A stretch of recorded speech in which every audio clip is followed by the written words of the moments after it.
Hello എല്ലാവരും എന്ത് പറയുന്നു? സുഖായിരിക്കുമെന്ന് വിശ്വസിക്കുന്നു. ആണ്. നമ്മൾ 1-2 വീഡിയോസൊക്കെ മുടങ്ങി കുറച്ച് എന്താ പറയുക പേഴ്സണൽ ഇഷ്യൂസും കാര്യങ്ങളും ഒക്കെ ആയി വന്നപ്പോൾ നമ്മുടെ പ്രയോറിറ്റീസൊക്കെ അങ്ങ് മാറിപ്പോയി.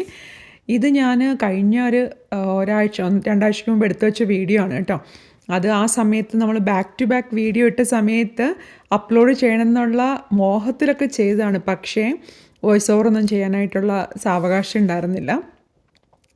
പിന്നെന്താ പറയുക, ഇത് ശരിക്കും പറഞ്ഞാൽ ഒരു സോളോ ഡേ എന്നൊക്കെ വേണേൽ പറയാം കേട്ടോ. എൻ്റെ ഹസ്ബൻഡ് ഒരു കോൺഫറൻസ് ആയിട്ട് കുറച്ച് ദിവസത്തേക്ക് പോയേക്കുമായിരുന്നു. അപ്പോൾ ഞാനും പിള്ളേരും മാത്രമുണ്ട്. ഒരു ചെറിയ ലൈഫ് അപ്ഡേറ്റ് എന്നൊക്കെ പറയുകയാണെങ്കിൽ നമ്മൾ എന്താ പറയുക വണ്ടിക്കടിയിൽ പോകുക എന്ന് പറയില്ലേ, ആ അവസ്ഥയാണ്.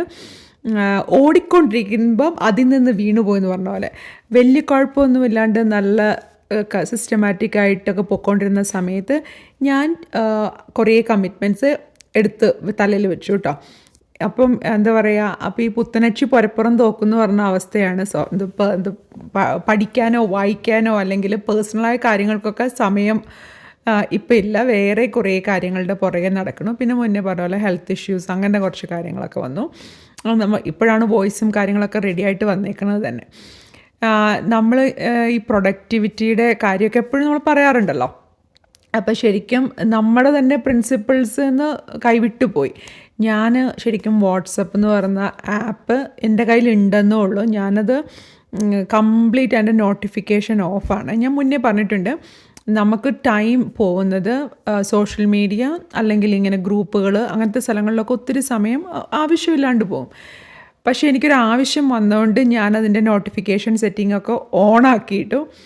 ഇപ്പം ഫുൾ ടൈം എന്താ പറയുക സോഷ്യൽ ലിവിങ് ആയതുകൊണ്ട് എനിക്ക് എന്താ പറയുക നമ്മുടെ പേഴ്സണൽ കാര്യങ്ങൾക്കോ അല്ലെങ്കിൽ ഈ പറഞ്ഞ പോലെ യൂട്യൂബ് പോലത്തെ മറ്റു പാഷൻസിനോ സമയമില്ലാണ്ട് എൻ്റെ ഒരു ഡ്രോബാക്ക് എന്ന് പറഞ്ഞാൽ ഒരു കാര്യം തുടങ്ങിക്കഴിഞ്ഞാൽ പിന്നെ അതിൽ ഓവർ കമ്മിറ്റ്മെൻ്റ് ആണ്. ബാലൻസ് ചെയ്ത് കൊണ്ടുപോകാനായിട്ട് അല്ലെങ്കിലും ബാലൻസ് എന്ന് പറഞ്ഞൊരു സാധനം ഇല്ലല്ലോ. നമ്മളിപ്പോൾ ലൈഫ് ഒരു പൈ പോലെ ആണെങ്കിൽ എന്തെങ്കിലും അഡീഷണൽ കാര്യം വരുമ്പം നമുക്ക് എന്താ പറയുക ഈ പൈനെ കൂടുതൽ വലുതാക്കാൻ പറ്റത്തില്ലല്ലോ. ഉള്ളതിൽ നിന്ന് ഡിവൈഡ് ചെയ്തെടുക്കാനല്ലേ പറ്റുള്ളൂ.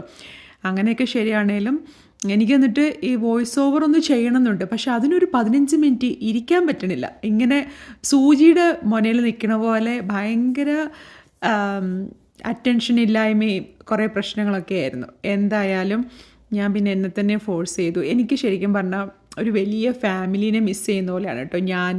ഞാൻ സ്വന്തമായിട്ട് വീഡിയോ ചെയ്തിട്ട് ഞാനിത് ശരിക്കും വീഡിയോയിൽ സംസാരിക്കുമ്പം കുറേ എനിക്കിഷ്ടമുള്ള എന്നെ ഇഷ്ടപ്പെടുന്ന ആളുകളോട് സംസാരിക്കുന്ന ഒത്തിരി ഫീലിംഗ്, ആ ഒരു മിസ്സിങ് എന്തായാലും വന്നു തുടങ്ങി. അപ്പം ഇന്ന് രാവിലത്തെ എന്ന് പറഞ്ഞാൽ നമ്മൾ പുട്ടൊക്കെ ഉണ്ടാക്കി പിന്നെ ചോറൊക്കെ എല്ലാം ഇങ്ങനെ പൂജ്യത്തിൽ നിന്ന് തുടങ്ങേണ്ട ഒരവസ്ഥയാണ്. അപ്പം അരി ഇടാൻ വേണ്ടിയിട്ട് ഞാൻ ആ പാത്രം അങ്ങ് പകുതി എം ടി ആയപ്പം ബാക്കി അരിയും കൂടെ ഇട്ട് വെച്ചു കേട്ടോ. ഇത് നിറപറയോ പവിഴോ കടയിൽ കാണുന്ന ഏതെങ്കിലും ഒരു അരി മേടിക്കുക എന്നുള്ളതാണ്. അങ്ങനെയല്ല കേട്ടോ, കടയിൽ പോയിട്ട് നോക്കും ഏതരിക്കാണ് വില വ്യത്യാസം എന്ന്. പക്ഷേ എല്ലാത്തിനും ഒരു എന്താ പറയുക 8 പൗണ്ടിന് $30 $35 ആ ഒരു വിലയ്ക്ക് അടയ്ക്കാൻ തോന്നുന്നു. എന്തായാലും പക്ഷേ ഇപ്രാവശ്യം മേടിച്ച അരി അത്ര ഇങ്ങനെ വെന്ത് അളിഞ്ഞു പോവില്ല കേട്ടോ.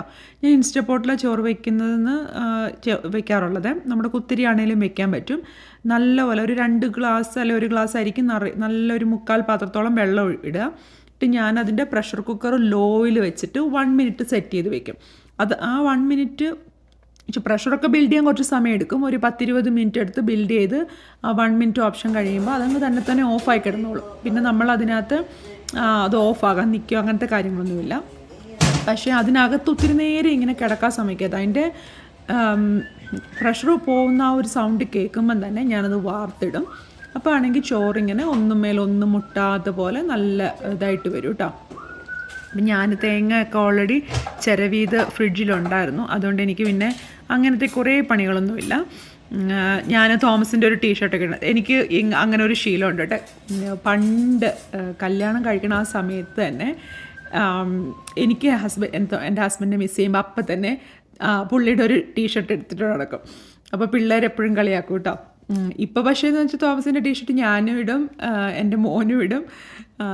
അങ്ങനത്തെ ഒരവസ്ഥയാണ്. അപ്പം നമ്മളിങ്ങനത്തെ ഈ ചിരട്ടപ്പുട്ട് പോലത്തെ ആ ഒരു ഇതിലാണ് കേട്ടോ പുട്ട് വയ്ക്കാം. അതാകുമ്പം കുറേ ഒരു കുറ്റിപ്പുട്ട് എന്നൊക്കെ പറയണത് മറ്റേത് കുറേ പുട്ടുണ്ടല്ലോ. അപ്പോൾ രാവിലെ അത്ര പുട്ടിൻ്റെ ഒന്നും ആവശ്യമില്ല. അപ്പോൾ എനിക്ക് ശരിക്കും ഇത് നല്ല ഇഷ്ടമാണ് കേട്ടോ. ചിലപ്പോൾ ഞാൻ ഇതിനകത്ത് പഴം പുഴുങ്ങിയിട്ടല്ല, നമ്മുടെ ഏത്തപ്പഴം അരിഞ്ഞിട്ട് അതും കൂടിയാവും. അപ്പോൾ കുറച്ച് പുട്ടും കുറച്ച് ഏത്തപ്പഴവും തേങ്ങയും ഒക്കെ കൂടിയിട്ട് നല്ല മിക്സായിട്ട് വരാൻ വേണ്ടിയിട്ട്. പുട്ട് നമ്മൾ പലതരത്തിൽ ഉണ്ടാക്കാറുണ്ട് കേട്ടോ. റാഗി ഉണ്ട്, അരിയുണ്ട്, പിന്നെ ഓട്സും ബട്ടറിൽ നന്നായിട്ട് സോട്ടേ ചെയ്തിട്ടുള്ള ക്യാരറ്റൊക്കെ വെച്ചിട്ടുള്ളത് ഭയങ്കര ഇഷ്ടമാണ്. അപ്പോൾ ഇന്ന് പറഞ്ഞ പോലെ ഒരു അവധി ദിവസമാണ്. അപ്പോൾ എന്തായാലും അപ്പം ഇല്ലല്ലോ. അപ്പോൾ ഓൾറെഡി ഇതിൽ പോയിണ്ടായിരുന്നു, അത് ഫ്ലൈറ്റിലൊക്കെ പോയേക്കണം, ബാഗൊക്കെ തൂക്കിയാണല്ലോ പോയേക്കുന്നത്. അതുകൊണ്ട് എന്താ പറയുക, സിമുലേറ്റഡ് ഫ്ലൈറ്റ് എക്സ്പീരിയൻസ് ആണ് ഞങ്ങൾക്ക്. പൈലറ്റാണ് കേട്ടോ. അതാ പൈലറ്റും ഫ്ലൈറ്റ് അറ്റൻഡൻറ്റും എല്ലാം ഒരാൾ തന്നെയാണ്. അപ്പം നമ്മൾ ഫ്ലൈറ്റിൽ പോവാണ്. അവിടെ അതിനിടയ്ക്ക് ഞാൻ ഭക്ഷണം കൊടുത്തുകൊണ്ടിരിക്കുന്നുണ്ട്. പിന്നെ ഇന്നെന്താ പറയുക, കുറച്ച് നേരം TV ഒക്കെ കണ്ടിട്ട് ഉള്ള പരിപാടികളാണ്. വേറെ നമ്മൾ പുറത്തോട്ടൊന്നും പ്ലാൻ ചെയ്യുന്നില്ല. ഇവിടെ ഇപ്പോൾ വെതർ മാറി കേട്ടോ. നമ്മൾ സ്പ്രിംഗ് ആണെന്ന് വിചാരിക്കും, എന്നാൽ ഒരു ഫ്രോക്ക് അല്ല ഡ്രസ്സൊക്കെ ചെയ്യാം, ഡ്രസ്സി ആയിട്ടുള്ള ഇതിലൊക്കെ എന്ന് വെച്ചാൽ വയ്ക്കുമ്പോഴായിരിക്കും അപ്പോൾ ഫോർകാസ്റ്റ് വരുന്നു നാളെ സ്നോ ആണ്. സ്നോ വീണ് പിറ്റേ ദിവസം പിന്നെയും ഈ 16-17 രൂപ, അങ്ങനെ ഭയങ്കര ഒരു ഫ്ലക്ച്വേറ്റിംഗ് വെതർ ആയതുകൊണ്ട് ഇന്നിപ്പം നല്ല മൂടി നിൽക്കുന്നുണ്ടെന്ന് തോന്നുന്നു രാവിലെ പുറത്ത്. അപ്പം ഞാൻ എന്നാൽ കുറച്ച് ക്ലീനിങ്ങും കാര്യങ്ങളും ഒക്കെ കൂടെ ചെയ്യാമെന്ന് വിചാരിച്ചു. ഇത് ആക്ച്വലി പറഞ്ഞാൽ എന്താ പറയുക, ടിപ്പിക്കൽ ഒരു ഡേ എന്ന് പറയില്ല. കാരണം നമ്മൾ സാറ്റർഡേ സൺഡേ ഒക്കെ രാവിലെ തന്നെ എന്തെങ്കിലുമൊക്കെ പരിപാടികൾക്കായിട്ട് പോണതാണ്. ഇതിപ്പം നമുക്ക് തോമസ് ഇല്ലാത്തതുകൊണ്ട് എന്ത് ചെയ്യണം എന്നുള്ള ഒരു ഇതിൽ ഞാൻ വിചാരിച്ചു ഇന്ന് പൈജാമ ഡേ, എല്ലാവരും വീട്ടിൽ കുത്തിയിരിക്കാം എന്ന് വിചാരിച്ചു. കുറച്ച് ക്ലീനിങ് ഒക്കെ തീർത്ത് വെക്കുകയാണെങ്കിൽ തോമസ് വരുമ്പോഴത്തേക്കിന് പിന്നെ നമുക്ക് ഈ 2 ദിവസത്തിനുള്ളിൽ തന്നെ വരികയും ചെയ്യും. അപ്പം നമുക്ക് പിന്നെ എന്താ പറയുക, അങ്ങനത്തെ കാര്യങ്ങൾക്കൊന്നും സമയം സ്പെൻഡ് ചെയ്യണ്ടല്ലോ എന്ന്. എനിക്കിന്നാളൊരു കുട്ടി ചോദിച്ചിട്ടുണ്ടായിരുന്നു, ചേച്ചി ഡീപ്പ് ക്ലീനൊക്കെ എപ്പോഴാണ് ചെയ്യുന്നതെന്ന്. ഡീപ്പ് ക്ലീനൊക്കെ ഞാൻ സമ്മർ ബ്രേക്കാണ്, എനിക്ക് ആ സമ്മറിൽ 3 മാസം ബ്രേക്ക് ഉണ്ട്. ആ സമയത്താണ് ഡീപ്പ് ക്ലീൻ മിക്കവാറും ചെയ്യുക. അതല്ലാന്നുണ്ടെങ്കിൽ ഞാൻ ഡെയിലി കുറച്ച് ചെയ്ത് വയ്ക്കും. അപ്പോൾ ഒരു ഡീപ്പ് ക്ലീനിങ് എന്ന് പറഞ്ഞൊരാവശ്യം വരില്ല. ഇതിനിടയ്ക്ക് ഞാനിതിൻ്റെ റെസിപ്പി കാണിക്കാമെന്ന് വിചാരിച്ചിട്ട് പിന്നെയും മറന്നു കേട്ടോ. യോഗട്ട് ഒഴിച്ച് വെച്ചിട്ടുണ്ടായിരുന്നു. ഇത് രാവിലെ ഒരു 8-10 മണിക്കൂർ ഇൻസ്റ്റപ്പോട്ടിൽ വെച്ച് കഴിഞ്ഞാൽ അത് പുളിക്കാണ്ട് വരും. നല്ല കട്ടിയാവണമെങ്കിൽ നമ്മൾ നല്ല പ്രോട്ടീൻ റിച്ച് ആയിട്ടുള്ള മിൽക്ക് ഒഴിക്കണം, ഫെയർ ലൈഫിൻ്റെ ഒക്കെ മിൽക്ക്. ഇത് ഞാൻ നമ്മുടെ സാധാരണ 3% മിൽക്കാണ് ഒഴിച്ചു. കാരണം ഇത് കറി വെക്കാനും ബ്രേക്ക്ഫാസ്റ്റിന് ഇങ്ങനെ ഗ്രീക്ക് യോഗട്ട് ഞാൻ ഫസ്റ്റ് ടൈം മേടിച്ചൊരു ഓർഗാനിക് ഗ്രീക്ക് യോഗട്ടാണ്. പിന്നെ ഇപ്പം ഞാൻ നമ്മുടെ തന്നെ ഉണ്ടാക്കി ഉറയിൽ നിന്ന് എടുത്തിട്ട് ഒഴിക്കുകയാണ് ചെയ്യുക. ഇനി ഇത് കട്ടിയാവണം എന്നുണ്ടെങ്കിൽ കുറച്ച് നേരം ഫ്രിഡ്ജിൽ വെച്ച് ഒരു പിറ്റേ ദിവസം ആവും കുറച്ചുകൂടെ കട്ടിയാവും. ഐസ്ക്രീം പോലെ ഭയങ്കര കട്ടിയായിട്ടിരിക്കണം എന്നുണ്ടെങ്കിൽ നമ്മളൊരു ബട്ടർ ഷീറ്റ് ഉണ്ടല്ലോ, ബട്ടർ ഷീറ്റ് എന്ന് വെച്ചാൽ ബട്ടർ തുണി, അതിനകത്തോട്ട് അരിച്ചെടുത്താൽ മതി. പക്ഷെ അത്രയ്ക്കും സ്കൂപ്പ് ചെയ്ത് കഴിക്കാനല്ല, മോസ്റ്റ്ലി നമുക്ക് ചിയാസീനകത്ത് കഴിക്കാനാണ്. ഞാൻ അങ്ങനെ അവിടെ ഇവിടെയൊക്കെ ഇതായിട്ട് നടന്നപ്പോഴാണ് ഓർത്തത് എനിക്കൊരു അപ്പോയിൻമെൻറ്റ് ഉണ്ടായിരുന്നുള്ള കാര്യം. അലാം അടിച്ചപ്പോഴത്തേന് റിമൈൻഡർ വെച്ചേക്കുന്ന ഭാഗ്യം. എനിക്ക് ഭയങ്കര അറ്റൻഷൻ ഡെഫിസിറ്റും മറവിയും ഒക്കെ കുറേ കൂടിയിട്ടുണ്ട്. ഉടനെ തന്നെ എന്താ പറയുക, മറവി രോഗം വരുന്നു തോന്നുന്നു. അപ്പോയിൻമെൻ്റ് കാര്യമേ വിട്ടുപോയി. അപ്പോഴാണ് ഭാഗ്യത്തിന് അന്ന് ഓർത്ത് റിമൈൻഡർ വെച്ചിട്ടുണ്ടായിരുന്നു. അപ്പം ആ റിമൈൻഡറിൽ ഞാൻ പിന്നെ ഡോക്ടറെ അടുത്ത് ഓഫീസിൽ പോയി തിരിച്ചു വന്നപ്പോഴത്തേന് ഇതാ നമ്മുടെ ചോറ് അവിടെ എല്ലാം ആയിട്ടുണ്ടായിരുന്നു. പക്ഷേ ഞാൻ പറഞ്ഞ പോലെ എനിക്ക് ഇത് പോയപ്പോൾ തന്നെ വെക്കാൻ പറ്റില്ല. നമുക്ക് അപ്പോയിൻമെൻറ്റുകളുണ്ടെങ്കിൽ ഇവിടെ ഡോക്ടറിൻ്റെ അടുത്ത് കാണാൻ തിരിച്ചു പോരാ, ഒരു ഹാഫ് ആൻ അവറിനുള്ളിൽ പരിപാടി കഴിയും കേട്ടോ. അപ്പം ഞാൻ തിരിച്ചു വന്നിട്ട് ചോറ് വാർക്കുവാണ്. ഒത്തിരി പേര് പറയണത് കനേഡിയൻ ഹെൽത്ത് സിസ്റ്റത്തിനെ കുറിച്ച് ഒത്തിരി കമൻറ്റ്, ഇങ്ങനെ മലയാളത്തിലൊക്കെ ഇഷ്ടം പോലെ വീഡിയോസ് കാണാം. പക്ഷെ അത് ഓരോരുത്തരുടെ പേഴ്സണൽ എക്സ്പീരിയൻസ് ആയിരിക്കും. നമ്മളിപ്പം ഇവിടെ ഇത്രയും വർഷമായിട്ട് നമ്മൾ 4 പേരും ക്രോണിക് ആയിട്ടുള്ള പ്രോബ്ലംസ് ഉണ്ട്, അക്യൂട്ടായിട്ടുള്ള പ്രോബ്ലംസ് വന്നിട്ടുണ്ട്. എല്ലാ പ്രോബ്ലത്തിലും എല്ലാ അവസ്ഥയിലും നമുക്ക് ഫെയർലി നല്ല കെയർ കിട്ടിയേക്കുന്ന എക്സ്പീരിയൻസ് ആണ് കേട്ടോ. പക്ഷേ എല്ലാവരും പറഞ്ഞ പോലെ അവരവരുടെ എക്സ്പീരിയൻസ് ആണല്ലോ അവരവർക്ക് വാലിഡ് ആയിട്ടുള്ള. പക്ഷേ ഇതിനകത്തുള്ള പല സിസ്റ്റംസും നമ്മൾ അറിയാത്തതുകൊണ്ട് നമ്മളൊരു പനി വന്ന ഉടനെ എമർജൻസിയിൽ പോവാണ്ട് നമ്മൾ ഡോക്ടറിനെ വിളിച്ച് അപ്പോയിൻമെൻറ്റ് എടുക്കുക. പക്ഷേ ഫാമിലി ഡോക്ടേഴ്സ് ഇല്ലാത്ത അവസ്ഥയൊക്കെ ഉള്ള സ്ഥലങ്ങളിലുള്ളവരാണെങ്കിൽ നല്ലൊരു ഫാമിലി ഡോക്ടറിനെ കണ്ടുപിടിക്കുക.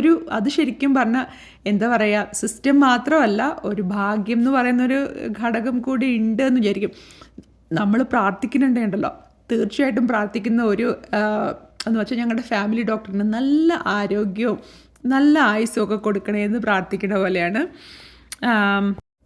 ഞാനിത് കഴിഞ്ഞിട്ട് വന്നിട്ടാണ് ഭക്ഷണമൊക്കെ കഴിക്കാൻ വേണ്ടി ഇരുന്നത്. കുറച്ച് താമസിച്ചാണ് മിക്കവാറും ബ്രേക്ക്ഫാസ്റ്റ് കഴിക്കാം. അപ്പം ഇവിടെ എന്താ പറയുക, കുറച്ച് കട്ട് ചെയ്യാനുള്ള പേപ്പറും കാര്യങ്ങളൊക്കെ എടുത്തു കൊടുത്തു. കുറച്ച് പുറത്തൊരു അത്രയ്ക്കും നല്ലൊരു കാലാവസ്ഥയല്ല, ഇങ്ങനെ ഒരു മഴ ചിന്നി നിൽക്കുന്ന ഒരു ഇതിൽ നമുക്ക് പെട്ടെന്ന് പിള്ളേർക്കൊക്കെ അസുഖം വരും, അങ്ങനെ ഒരു മൂടി നിൽക്കുന്ന അവസ്ഥ. എന്നാൽ പിന്നെ ഇവിടെ ഇരുന്നിട്ട് കുറച്ച് ഇതുകളൊക്കെ ക്രാഫ്റ്റും വർക്കുകളൊക്കെ ചെയ്യാമെന്ന് വെച്ചു. എപ്പോഴും ഒന്നും ഇവർ ചെയ്യില്ല കേട്ടോ, പ്രത്യേകിച്ച് ആൺകുട്ടികൾക്ക് ഈ ക്രാഫ്റ്റ് എന്ന് പറഞ്ഞ പരിപാടി ഒട്ടും ഇഷ്ടമില്ല. പക്ഷേ എനിക്കെപ്പോഴും തോന്നിയിട്ടുണ്ട് പെൺകുട്ടികളാണെങ്കിൽ ഈ ഒട്ടീരും ക്രാഫ്റ്റും പരിപാടിയൊക്കെ. അപ്പോൾ ഐസക്കിൻ്റെ അവൻ്റെ കൂടുതലും ഫ്രണ്ട്സും പെൺപിള്ളേരാണ്. അപ്പോൾ രാവിലെ തന്നെ ഇവർ ഈ മാലയും വളയും കമ്മലും മുത്തും എന്നിട്ട് ഞാൻ ചെല്ലുമ്പോൾ എൻ്റെ ലിപ്സ്റ്റിക്കും എൻ്റെ ഔട്ട്ഫിറ്റൊക്കെ ചെക്ക് ചെയ്ത് ഭയങ്കര ക്യൂട്ടാട്ടോ. 3ാം ക്ലാസ്സിലെ പിള്ളേരല്ലേ. അപ്പോൾ എൻ്റെ അടുത്ത് ഈ ലിപ്സ്റ്റിക്ക് ഉടുപ്പിന് ചേരുന്നില്ല കേട്ടോ, നീ ഇന്നലെ ഇട്ടാൽ മതി എന്നൊക്കെ പറഞ്ഞിട്ടാണ് വിടുക. വെയിറ്റ് ചെയ്ത് നിൽക്കും. അപ്പം അവൻ്റെ ഫ്രണ്ട്സ് അങ്ങനെ ആയതുകൊണ്ട് കുറച്ചൊക്കെ ഒരു ക്രാഫ്റ്റിനോടൊക്കെ ഒരു താല്പര്യമുള്ള പോലെ തോന്നണു.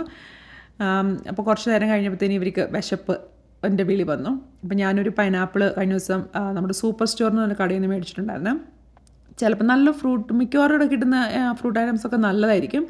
അപ്പോൾ ഞാൻ പൈനാപ്പിൾ പതുക്കെ, ഇതൊക്കെ ശരിക്കും പറഞ്ഞാൽ നമ്മൾ എന്താ പറയുക, കുട്ടികളായിരുന്നപ്പം നമ്മുടെ അപ്പന്മാർ കട്ട് ചെയ്ത് തരും.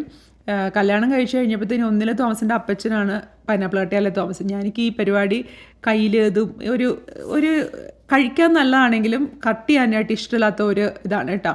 അപ്പം ഞാനിതിൻ്റെ ദശയൊക്കെ കുറേ കൂട്ടിയിട്ട് കട്ട് ചെയ്യാം കേട്ടോ. അപ്പോൾ തോമസിനോട് പറയും, ഇത്രയും മുഴുവൻ ദശയും കട്ട് ചെയ്ത് കളഞ്ഞാൽ പിന്നെ പൈനാപ്പിളിനകത്ത് കഴിക്കാൻ എന്താ ഉള്ളതെന്ന്. പക്ഷേ അതിൻ്റെ ആ തൊലിയുടെ ഭാഗത്തിൽ ചൊറിച്ചിലും ഒക്കെ വരും എന്നല്ലേ പറയണേ. അപ്പോൾ ഇവർക്ക് നല്ല ഇഷ്ടപ്പെട്ടു. ഈ ഒരു നല്ല മധുരം ഉണ്ടായിരുന്നു. നമുക്ക് വേറെ എന്താ പറയുക, ചിലപ്പോൾ ഇവർ മധുരം സ്പ്രിങ്കിൾ ചെയ്യും കേട്ടോ പൈനാപ്പിളിൻ്റെ മേളിൽ. പക്ഷേ അതിൻ്റെ ആവശ്യം വന്നില്ല. നല്ല സൂപ്പർ ആയിട്ടുള്ള പൈനാപ്പിളൊക്കെ കട്ട് ചെയ്തു. വീട്ടിലുള്ള സമയത്ത് ഞാൻ നോക്കും ഇങ്ങനെയൊക്കെ പറ്റുമോ, എന്തോ വെജിറ്റബിൾസും ഫ്രൂട്ടും അങ്ങനത്തെ സാധനങ്ങളൊക്കെ ഇവർ കഴിക്കണ്ടോന്ന്. സ്കൂളിൽ പോകുമ്പോൾ പക്ഷേ അങ്ങനെയില്ല കേട്ടോ. എന്തെങ്കിലുമൊക്കെ വറുത്തതും ഡ്രൈ ആയിട്ടുള്ള സാധനങ്ങളൊക്കെ ആയിരിക്കും കൊടുത്തു വിടുക. കാരണം ഇങ്ങനെ ഈ വെറ്റായിട്ടുള്ള സാധനങ്ങൾ സ്കൂളിൽ കൊടുത്തുവിടുമ്പോൾ അത് അതുപോലെ തിരിച്ചു കൊണ്ടിരുന്നതായിട്ടാണ് എനിക്ക് തോന്നിയേക്കുന്നത്. ഞാൻ എങ്ങനെയാണെന്ന് വെച്ചാൽ കട്ട് ചെയ്ത് ഇതിങ്ങനെ വെക്കും. അപ്പം പുറത്ത് വയ്ക്കുകയാണെങ്കിൽ അത് ആ ഒരു ദിവസത്തെ സമയം കൊണ്ട് തീർന്നോളും. പിള്ളേരപ്പോൾ ഫ്രൂട്ട് വെജിറ്റബിൾസ് ഒന്നും കഴിക്കണില്ല എന്ന് തോന്നുന്നുണ്ടെങ്കിൽ എനിക്ക് ഉപകാരപ്പെട്ട ഒരു കാര്യമുണ്ട് പറഞ്ഞാൽ, കട്ട് ചെയ്ത് ബൈറ്റ് സൈസിലാക്കി സ്പൂണോ ഫോർക്കോ വേണമെങ്കിൽ അത് ഇട്ടിട്ട് നമ്മുടെ ഡൈനിങ് ടേബിളിലോ അല്ലെങ്കിൽ കിച്ചൺ ഐലൻഡിലോ വെക്കുക. ഈച്ചയൊക്കെ ഉള്ള സ്ഥലമാണെങ്കിൽ അതനുസരിച്ച് മൂടിയൊക്കെ വെക്കേണ്ടി വരും. അതങ്ങനെയൊന്നും തീർന്നോളൂ കേട്ടോ. അപ്പം ഞാനും കൂടി ഈ കുറച്ച് നേരം ക്രാഫ്റ്റ് കളിക്കാനും റെസ്റ്റോറൻറ്റിനകത്തൊക്കെ ഇവൻ കുറച്ചും കൂടെ ഇങ്ങനെ പിള്ളേർ മല്ലൻ കളികളാണ് കൂടുതൽ. പക്ഷേ എനിക്ക് ഇച്ചിരി വർക്ക് ചെയ്യാനുണ്ട് കേട്ടോ, കുറച്ച് പരിപാടികളൊക്കെ തീർക്കാനുണ്ട്. അപ്പം ഞാനിങ്ങനെ മൈക്ക് ഭയങ്കര ഇത് തരാം അത് തരാം, പിന്നെ ഇത് ഇങ്ങനെയൊക്കെ ചെയ്താൽ അങ്ങനെ തരാമെന്നൊക്കെ പറഞ്ഞ് കുറച്ച് എന്താ പറയുക ബ്രൈബ് ചെയ്തിട്ടാണ്. അങ്ങനെ ചെയ്യാൻ പാടില്ല. ഇപ്പം എന്താ പറയുക, ഈ പേരൻറ്റിങ് എന്ന് പറയുമ്പം കുഞ്ഞുങ്ങളുള്ളവരും ഇല്ലാത്തവരും എന്താ പറയുക ഒക്കെ ഉപദേശങ്ങളാണ്. അതുകൊണ്ട് നമുക്കങ്ങനെ എന്താ പറയുക എന്ത് പറഞ്ഞാലും ജഡ്ജ്ഡ് ആവുമോ എന്നുള്ളൊരു ഫീലിംഗ് ഉണ്ട്. പക്ഷേ ആരെന്ത് പറഞ്ഞാലും നമ്മൾ ചെയ്യുന്ന പോലെ ആയിരിക്കുമല്ലോ ചെയ്യണത്. അപ്പം കുട്ടികളെ അങ്ങനെ ബ്രൈബല്ല, ഞാൻ റിവാർഡ് ബേസ്ഡ് എന്നുള്ള പോലെ ഇന്ന കാര്യങ്ങൾ ചെയ്യുവാണെങ്കിൽ ഞാൻ ഇന്ന കാര്യങ്ങൾ തരാം എന്നുള്ള ഒരു രീതിയിൽ. നമ്മളും അങ്ങനെയല്ലേ അല്ലേ? നമ്മളിപ്പോൾ എന്തിനാണ് ജോലി എടുക്കണേ? നമുക്ക് ആ ഒരു മോണിറ്ററി ബെനിഫിറ്റ്, ഇൻട്രിൻസിക് മോട്ടിവേഷനും സെൽഫ് ആക്ച്വലൈസേഷനും ഒക്കെ മോണിറ്ററി റിവാർഡിന് ശേഷമല്ലേ വരുന്നത്. അതുപോലെ ഞാൻ കുറച്ച് പച്ചക്കറികളൊക്കെ കട്ട് ചെയ്ത് വെച്ചിട്ടുണ്ടായിരുന്നു സാമ്പാറിന്. എൻ്റെ തലേ ദിവസം അപ്പോൾ രാവിലെ നമ്മൾ സാമ്പാർ വയ്ക്കാമെന്ന് വെച്ചാൽ എല്ലാ കഷ്ണങ്ങളും കിട്ടും. പിന്നെ മത്തങ്ങയൊക്കെ അല്ലാതെ കിട്ടും, പക്ഷെ ഞാൻ ഫ്രോസൺ ആയിട്ടുള്ളത് മേടിച്ചു വെക്കാം. അപ്പോൾ നമുക്ക് ആവശ്യമുണ്ട് എടുത്തിടാമല്ലോ. പിന്നെ മുരിങ്ങക്കോലും അല്ലാത്തത് കിട്ടും. അല്ലാത്തത് മേടിച്ചാൽ ഞാനത് കട്ട് ചെയ്ത് ഫ്രീസറിൽ വയ്ക്കും. മുരിങ്ങക്കോല് നല്ല കഴുകി ഉണക്കി അതിൻ്റെ തൊലിയൊന്ന് ചീവിയിട്ട് കട്ട് ചെയ്ത് ചെറിയ സിപ്ലോക്ക് ബാഗിൽ ഫ്രീസറിൽ വെച്ചാൽ അങ്ങനെ ഇരിക്കും കേട്ടോ. അതല്ലാണ്ട് ഫ്രോസൺ മുരിങ്ങക്കായ നമുക്ക് മേടിക്കാനും കിട്ടുമല്ലോ. അപ്പം ഞാനും ചെയ്യുന്നു കുക്കറിൽ, കാരണം ഇൻസ്റ്റപ്പോട്ടുകളിലൊക്കെ 2 ഇൻസ്റ്റപ്പോട്ടുണ്ട്, 2ലും എന്തൊക്കെയോ സാധനങ്ങളുണ്ട്. എന്നാൽ പിന്നെ ഞാൻ കുക്കറിൽ സാമ്പാർ വെക്കാമെന്ന് വെച്ചു. എല്ലാ കഷ്ണങ്ങളും ഇട്ട് ഒരു ആദ്യം പരിപ്പ് വേവിക്കും, പിന്നെ കഷ്ണങ്ങളെല്ലാം ഇട്ട് വേവിക്കും. ഇതിനകത്ത് ഓൾമോസ്റ്റ് എല്ലാ കഷ്ണങ്ങളും ഉണ്ട് കേട്ടോ. ചേന ഉൾപ്പെടെ ഉണ്ട്. ചേനയും ഉരുളക്കിഴങ്ങും ഇടുന്നതിനോട് ഇവിടെ ഭയങ്കര എതിരഭിപ്രായമാണ് പലർക്കും. പക്ഷെ എനിക്ക് കാണുന്ന കഷ്ണങ്ങളൊക്കെ ഇടുവേ. നാളെ ദിവസം നമ്മുടെ കമൻറ്റ് ഒരാൾ പറയാം, ചേച്ചി ബ്രോക്കലി ഇട്ട് സാമ്പാർ വയ്ക്കുന്ന എന്നോടാണോ ചേച്ചി ഇങ്ങനെ പറഞ്ഞത്? അപ്പോൾ എനിക്ക് തോന്നി നല്ല ഹെൽത്തി ആയിട്ടുള്ള ഒരു ഓപ്ഷനാണല്ലോ എന്ന്. 3/4 വേവായി കഴിഞ്ഞപ്പോൾ ഞാനതിനകത്ത് പുളി പിഴിഞ്ഞൊഴിച്ചു. പിന്നെ അതിനകത്തോട്ട് തക്കാളി ഇട്ടിട്ടുണ്ട്. പിന്നെ നമ്മുടെ വെണ്ടയ്ക്കയും കൂടി ഇടും. എന്നിട്ട് അത് തിളച്ച് ആ വെണ്ടക്ക ഒന്ന് പുളി ഇട്ട് വേവിച്ച് കഴിഞ്ഞാൽ വെണ്ടക്ക വേവില്ല. ഒത്തിരി പേര് വഴറ്റിയിടുന്നത് എനിക്കറിയാം. പക്ഷേ നമ്മളിങ്ങനെ ഇട്ട് വയ്ക്കുക. പുളി പിഴിച്ചു കഴിഞ്ഞ് കഴിഞ്ഞാൽ പിന്നെ വെണ്ടയ്ക്ക അങ്ങോട്ട് അലുത്ത് പോലെ വരില്ല. വെണ്ടയ്ക്ക ഫ്രോസണാണ് മിക്കവാറും മേടിക്കുക. ഈ വെണ്ടയ്ക്ക നമ്മുടെ പാൽക്കറിക്കും അതല്ലെങ്കിൽ നമ്മുടെ മെഴുക്ക് വരട്ടിന്ന് വെച്ചാൽ അങ്ങനെ വെക്കില്ല, സവോള ഇട്ടിട്ടുള്ള അതിനൊക്കെ നല്ലതാണ്. ഇനിയിപ്പോൾ ഇതെല്ലാം കിടന്നൊന്ന് വേവട്ടെ.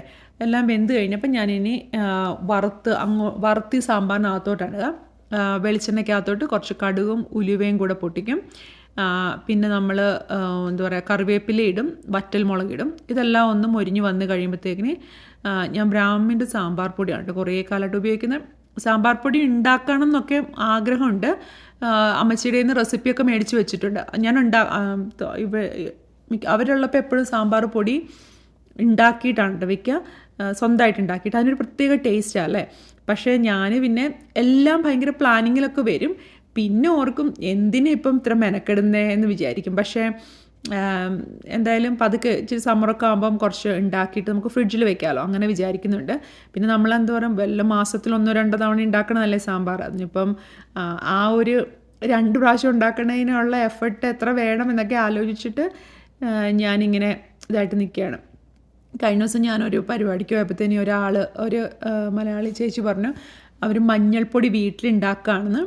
സമ്മറിൽ മഞ്ഞൾ മേടിച്ച് കഴുകി അരിഞ്ഞുണക്കിയിട്ട് നല്ലോണം ഉണങ്ങി വരുമല്ലോ, നല്ല വെയിൽ വരുത്തിൽ ഉണക്കിയിട്ട് നല്ല മിക്സിയിൽ അടിച്ച് പൊടിയാക്കി ഫ്രിഡ്ജിൽ വെക്കുന്നത്. അപ്പം ഞാൻ വിചാരിച്ചു അത് നല്ലൊരു ഇതാണല്ലോ. നമുക്ക് മഞ്ഞൾപ്പൊടി, കോസ്കോയിലെ മഞ്ഞൾപ്പൊടി എനിക്ക് നല്ല ഇഷ്ടമാണ് കേട്ടോ. പിന്നെ ചില മഞ്ഞൾപ്പൊടി നമുക്ക് അത്രയ്ക്കും നമ്മൾ വീട്ടിൽ പൊടിക്കുന്ന മഞ്ഞൾപ്പൊടി വെച്ച് നോക്കുമ്പോൾ നമുക്ക് അറിയാമല്ലോ, അത്ര ഉറപ്പില്ല. എന്തായാലും അതൊന്ന് ട്രൈ ചെയ്ത് നോക്കണം എന്ന് വിചാരിക്കുന്നു. കുറച്ച് കഴിഞ്ഞപ്പോൾ ഞാൻ ഇവരെയും കൂട്ടി ജമ്പലയിൽ പോയി കേട്ടോ. ട്രാംപ്ലിൻ പാർക്കിലൊന്ന് ജമ്പ് ചെയ്യാനായിട്ടൊക്കെ പോയി. അപ്പം അങ്ങനെയാണ് നമ്മുടെ ഒരു അവധി ദിവസത്തെ ഒരു മോർണിംഗ് എന്നൊക്കെ വേണമെങ്കിൽ പറയാം. ഞാൻ ജസ്റ്റ് ഒരു അപ്ഡേറ്റ് കിട്ടാനും ഒരു ഗ്യാപ്പ് ബിൽഡ് ചെയ്യാനും കൂടി ഒക്കെ ആയിട്ടുള്ള രീതിയിൽ ചെയ്ത വീഡിയോ ആണ് കേട്ടോ. എനിക്കറിയാം കുറേ പേരൊക്കെ വീഡിയോസ് നോക്കിയിരിക്കണവരുണ്ടെന്നുള്ളത്. ആദ്യമായിട്ടൊക്കെ വീഡിയോ കാണുന്നെങ്കിൽ നമ്മൾ മെയിൻലി ഒരു വർക്കിംഗ് മോം കണ്ടിട്ട് ബിസി മദർ ലൈഫ് ആ ടൈപ്പ് വീഡിയോസാണ്, ആ ഒരു ലൈഫ് സ്റ്റൈൽ ടൈപ്പ് വീഡിയോസാണ്. അപ്പം വീഡിയോസ് എന്താ പറയുക, സ്ഥിരമായിട്ട് വീഡിയോ കാണുന്നവരാണെങ്കിൽ ഉറപ്പായിട്ടും ലൈക്ക് ചെയ്യണം കേട്ടോ. അതുപോലെ തന്നെ കമൻറ്റ് ചെയ്യാനും മറന്നു പോകരുത്. ആദ്യമായിട്ട് കാണുന്നവരാണ് മറ്റ് വീഡിയോസൊക്കെ കണ്ടു നോക്കണം. നിങ്ങൾക്ക് ഇഷ്ടപ്പെടുന്ന ഉറപ്പാണ്. അടുത്ത വീഡിയോ ആയിട്ട് വരും വരെ ബൈ ബൈ, ടേക്ക് കെയർ.